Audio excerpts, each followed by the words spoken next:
Hi guys! I am so sorry, ang gulo-gulo ng hair ko kasi kakatapos ko lang maligo, so medyo basa-basa pa siya. Mamaya ko na siya aayusin ng bonggang-bongga.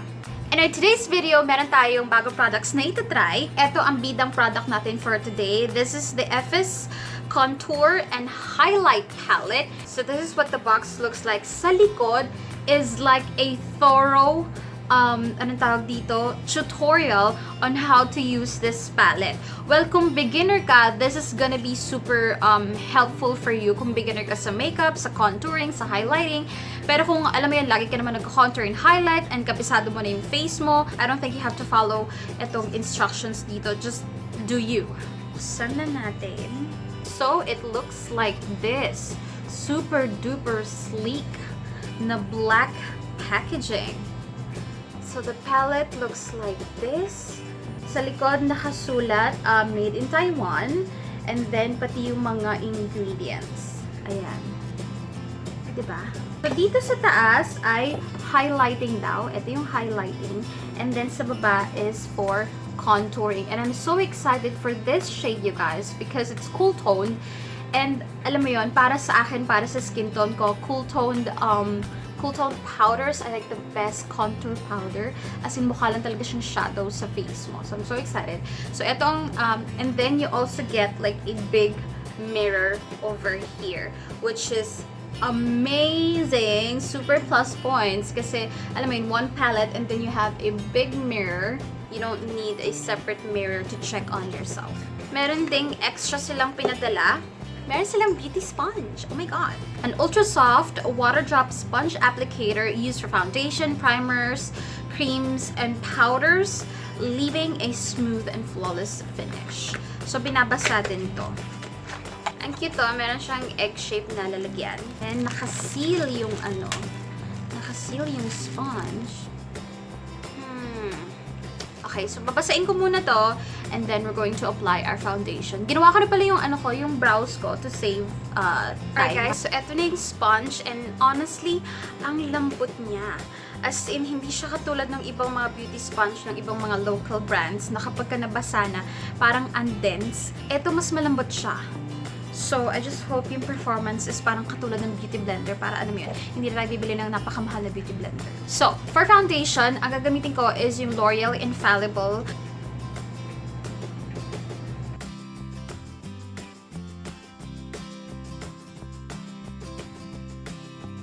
So, I'm just gonna add another layer. I-try natin yung tip.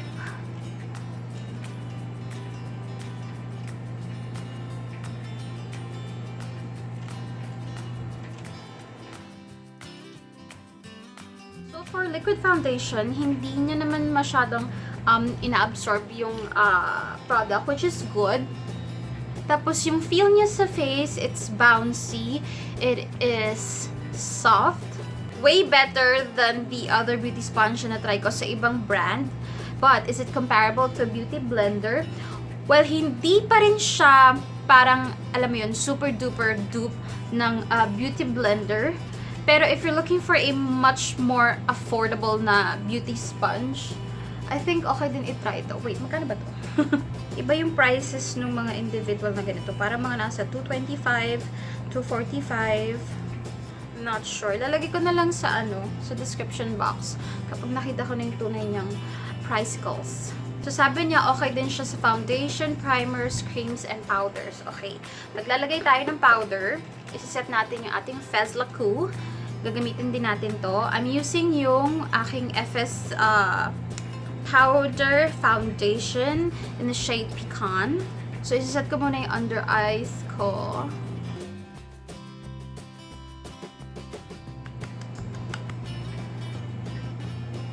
In fairness, it works well with a powder foundation. I like. It's a yes for me. This puff is a yes for me, lalo na kung nasa 200 pesos line lang siya. Okay, now we shall go to the bida of the day. So, iswatch ko muna yung mga highlighters. So, dito tayo sa number 1. Para lang siyang powder. Ba't ganun? Okay, so it's like a brightening powder. Ito din, parang powder lang din. Itong pangalawa. Parang siyang face powder, I swear. Pero etong pangatlo, yun yung may Shiny Shimmering Splendid. Ayan siya. Parang hindi siya blinding. But I don't wanna judge it yet unless hindi ko pa siya na-apply sa face ko. Okay, let's go for the contour. So, swatch ko muna to. Ba't ganun? Parang hindi maganda pag naka-swatch. It's a light contour. Dito tayo sa number 2 contour. Yes, it's a bit darker. And the one I'm excited for, the darkest. Parang hindi maganda pag ini-swatch. Parang hindi siya creamy or whatsoever. Still wanna try itong first two. Ito hindi ko shade kasi parang ano to, pink tone. Pero ito ang yellow tone. So, try ko muna to.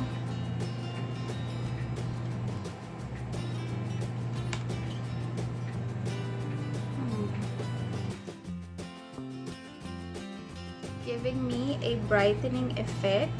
Parang wala na. What? Let's try a different brush. Baka nasa brush lang. I don't like it. Okay, mag-move on muna tayo sa contour. Gamitin ko muna itong lighter one. Switch to a smaller brush kasi parang gusto ko ng mas maliit pa na contour. So,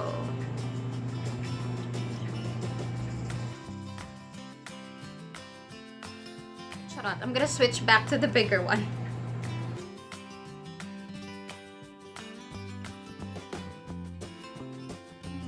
So, the lighter one is medyo light nga. I'm gonna go na to the dark side.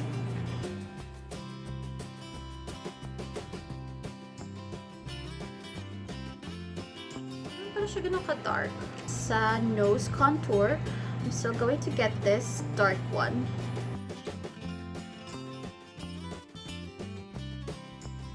Bakit ganun? Parang hindi siya ganun ka-pigmented. So, sabi dito sa instructions, you can also use it as eye contour, aka eyeshadow. So, yon ang gagawin natin. So, using the same brush, try natin itong lighter one. Ayun, dun lumabas ang powder kapag ka-eyeshadow brush ang gamit. Bakit ganun? Nakukulangan talaga ako sa pigment niya. Parang ang layo ng kulay sa pan kapag in-apply mo na in person. Meron ba akong film na kailangan tanggalin dito? Parang wala naman. Ayun na, nakakailang dip na ako. Hanggang ganyan lang siya. Hay, nako. So, I'm going to take this brush. Kunin ko yung nandito sa dulo. Ang ilalagay ko sa outer edge. Oh! Okay, ma-powdery po. Nagkaka-fall out na ako dito sa gilid. Teka, tapusin ko lang. Panindigan ko lang yung pinaglalagay ko. And I'm gonna brush off the excess. Back to this brush. I'm gonna blend everything together. Now, let's move on sa highlight. Ayun naman pala. Hindi siya maganda sa finger swatch. Pero kapag in-apply mo na, doon mo siya makikita.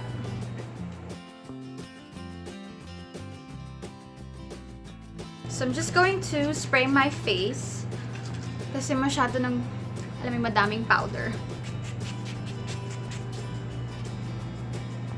So, mag-a-apply lang ako ng mascara muna. So, this one is from Detail Makeover Lash Line Waterproof Lengthening and Volumizing. It looks like this. Isa to sa mga bagong nila, mascara nila. So, for my lips, meron kasi akong FS Cosmetics. Meron akong tatlong, tawag dito, liquid lipstick / gloss ng FS Cosmetics. Hindi ko kasama sa pinadala nila. I have this for quite some time na. Tinry ko yung red. Parang nag-red lipstick na ako kahapon. So, for today, I'm going to use this shade. And it's in the shade... Oh, hindi ko na alam ang shade niya. Kasi natanggal na yung sticker dito sa ilalim. But anyway, gagamitin ko pa rin. Oh, diba? Para fresh lang. Okay, yung pang verdict ko. Honestly, ayoko munang magsalita ngayon kasi parang gusto ko muna siyang i-wear test. Pero, magbibigay muna ako ng first impression. Honestly, medyo 50-50 ako kasi may mga factors na gusto ko, may mga factors na ayaw ko. Ano ba yung mga ayaw ko? Etong dalawang to, these two are useless. Hindi ko alam anong point ng dalawang to kasi para siyang powder. It's not even creamy powder. It's like matigas na powder na nanuyot na. Alam mo yon? So, these two are useless for me for the palette. Yung highlight is okay lang siya. It does highlight. It's not blinding though. It's good for everyday highlight. Pero hindi siya yung parang, alam mo yung pang-event na highlight or something like that. Which is okay na rin para sa akin. For the contour, ito hindi ganun ka-pigmented. Ganun din dito. Ito, okay lang yung pigment niya. Some of you would like na hindi siya ganun ka-pigmented para alam mo yung paglagay mo hindi ka masyashock or may time ka to build up the color and all that. Kaya lang para sa akin, mas okay na yung konti lang ilalagay mo, pa konti-konti, ganyan-ganyan, kasi it's too pigmented. Kasi naman sa, it's not so pigmented, pero paulit-ulit ka magpapatong hanggang sa makuha mo yung gusto mong depth ng color. Alam mo yon? So, hindi siya ganun ka-pigmented. Pero pag tinignan mo naman, yung overall finish, it works naman. 'Di ba? Lalo na yung nose contour. I like the nose contour. Kasi ito medyo may pagka-cool tone. And then, for the price na tumataginting na 499 or sa madaling salita, 500 pesos. 500 pesos for this. Ang ganda kasi ng packaging niya. Tapos may magandang mirror ka pa. By the way, yung eyeshadow pala, nagkaroon naman ng contour yung eyeshadow. Pero, yun nga, hindi ganun ka-pigmented gaya ng ina-expect ko. So, for 500 pesos for this, for now, yun yung masasabi ko. Ang hinantay ko na lang na redeeming factor nito is kung long-lasting siya. Kung long-lasting siya, kung hindi siya mag-fade, sige, pagbigyan natin ang 500 pesos.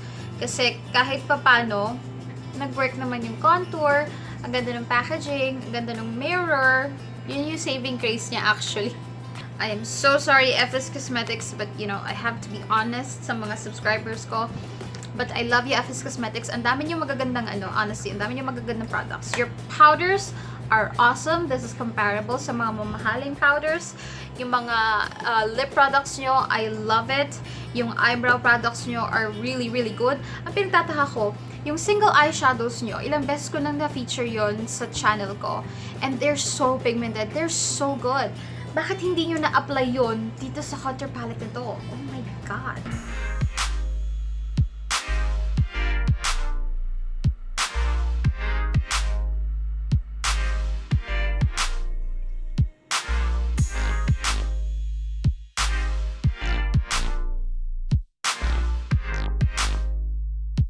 Hey guys, quick update lang.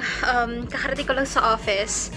And my God, napakainit. Alam mo, hindi na ako nagtataka kung bakit bumababa to critical level yung angkat dam. Kasi po, Diyos ko Lord, napakainit. Tapos yung suot ko pa, napakainit. Well, ganito kasi yung suot ko kasi dito sa office, napakalamig. Pero alam mo yun, kailangan ko munang, oh my God, I look so haggard.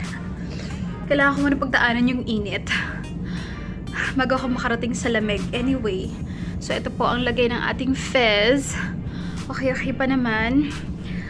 It's already magwa 1 p.m. na. I put this on mga 11. Natapos ako mag-makeup mga 10:50 something, ganyan. So far so good. Hi guys! Welcome back again sa conference room ng office sa maingay na aircon. And oh my God!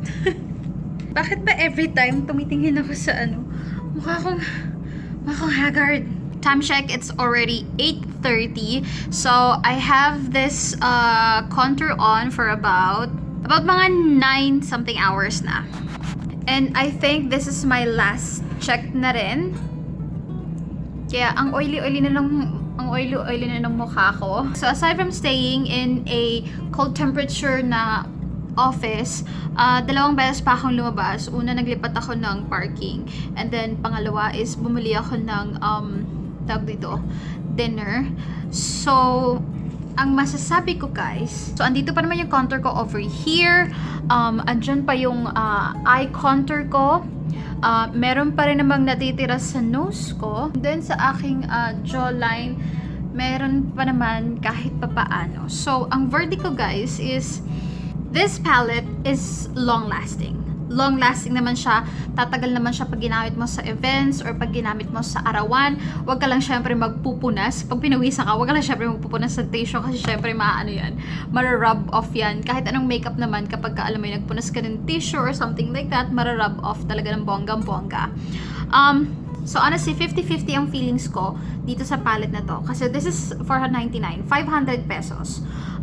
Hindi ganun kapigmented yung mga shades. Although buildable naman siya, long-lasting naman siya, ang ganda ng packaging niya. So for 500 pesos, bibilhin ko ba to? Honestly, hindi. Pero kung ito ay pumapatak siguro ng mga 400 pesos, ayan, or 399. Maganda kasi yung packaging niya.